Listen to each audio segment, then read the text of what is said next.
کبھی آپ نے سوچا ہے کہ اس کائنات کے خالق نے جو ہر چیز پر قادر ہے، وہ چاہتا تو اپنی آخری نبی کو کسی بھی قوم، کسی بھی خطے میں بھیج سکتا تھا؟ تو پھر اللہ نے آخر عربوں کو ہی کیوں چنا؟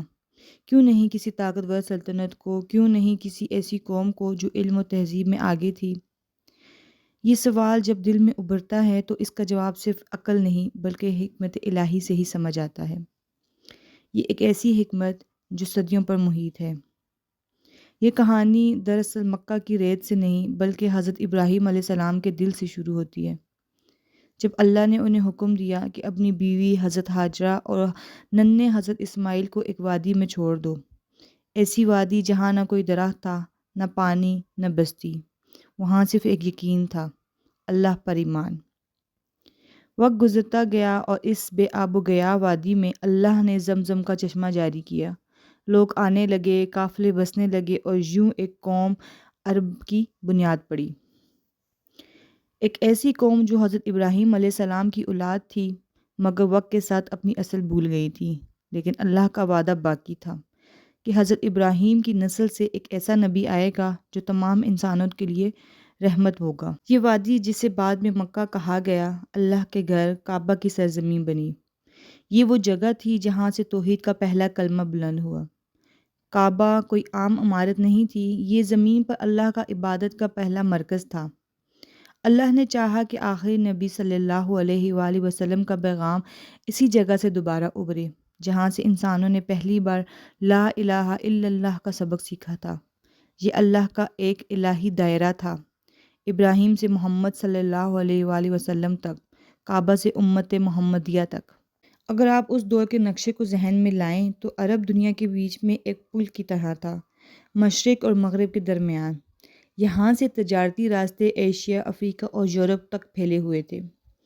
اللہ نے چاہا کہ اس کے آخری پیغام کو کوئی دیوار روک نہ سکے، اس لیے اس نے نبی صلی اللہ علیہ وآلہ وسلم کو ایسی سرزمین میں بھیجا جہاں سے اسلام دنیا کے ہر کنارے تک پہنچ سکے، اور یہی ہوا۔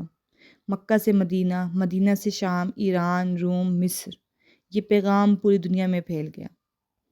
اب ذرا اس قوم کی طرف دیکھیں جس میں نبی صلی اللہ علیہ وآلہ وسلم بھیجے گئے۔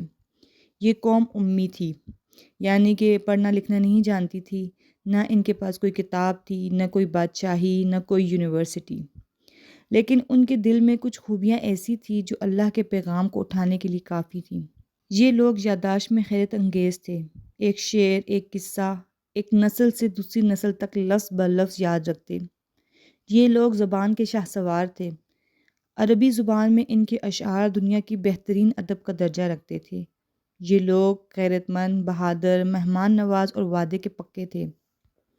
اللہ نے انہی خصوصیات کو استعمال کیا، قرآن ان کی زبان میں نازل ہوا، ایسی زبان جس میں ایک لفظ کے اندر ہزار معنی چھپے ہیں، ایسی زبان جو فصاحت، بلاغت اور اثر انگیزی میں بے مثال ہے۔ جب قرآن اترا تو وہی لوگ جو کل تک جاہل کہلاتے تھے، دنیا کے سب سے با ادب، با اخلاق اور با علم انسان بن گئے۔ یہی تو اللہ کی قدرت تھی کہ ایک امی قوم کو ہدایت کا علم بردار بنا دیا۔ اللہ نے چاہا کہ اس کا آخری پیغام کسی طاقتور سلطنت سے نہیں بلکہ دلوں کی زمین سے اگے۔ اگر نبی صلی اللہ علیہ وآلہ وسلم کسی بڑی حکومت میں پیدا ہوتے تو لوگ کہتے کہ یہ دین تو دولت یا طاقت کی بدولت پھیلا، مگر اللہ نے اپنے آخری نبی کو ایک ایسی سرزمین میں بھیجا جہاں نہ حکومت تھی، نہ فوج، نہ مال، تاکہ جب دنیا دیکھے کہ یہ دین پھیل رہا ہے تو سمجھے کہ یہ اللہ کی مدد سے پھیل رہا ہے، نہ کہ کسی دنیاوی سہارے سے۔ اور پھر وہ لمحہ آیا جب حضرت محمد صلی اللہ علیہ وآلہ وسلم کو نبوت عطا ہوئی، ایک سادہ، امانتدار، سچ بولنے والا انسان جو اپنی قوم میں الامین کے لقب سے پہچانا جاتا تھا۔ اللہ نے فرمایا، ہم نے تمہیں تمام جہانوں کے لیے رحمت بنا کر بھیجا ہے، یعنی اب نبوت کسی خاص قوم کی میراث نہیں رہی بلکہ پوری انسانیت کے لیے رحمت بن گئی۔ اور یہی وجہ تھی کہ نبی صلی اللہ علیہ وآلہ وسلم عرب میں بھیجے گئے، کیونکہ عربوں کے ذریعے یہ پیغام پوری دنیا تک پہنچنا تھا۔ قرآن صرف ایک کتاب نہیں بلکہ اللہ کا آخری وحی ہے جس کی حفاظت کا وعدہ اللہ نے خود کیا، اور یہ حفاظت ممکن تھی صرف ایک ایسی زبان میں جو زندہ، مکمل اور فصیح ہو۔ عربی زبان میں اللہ نے وہ تاثیر رکھی ہے کہ اس کے الفاظ آج بھی ویسے ہی ہیں جیسے 1400 سال پہلے تھے۔ نہ ایک لفظ بدلا، نہ ایک معنی مٹا۔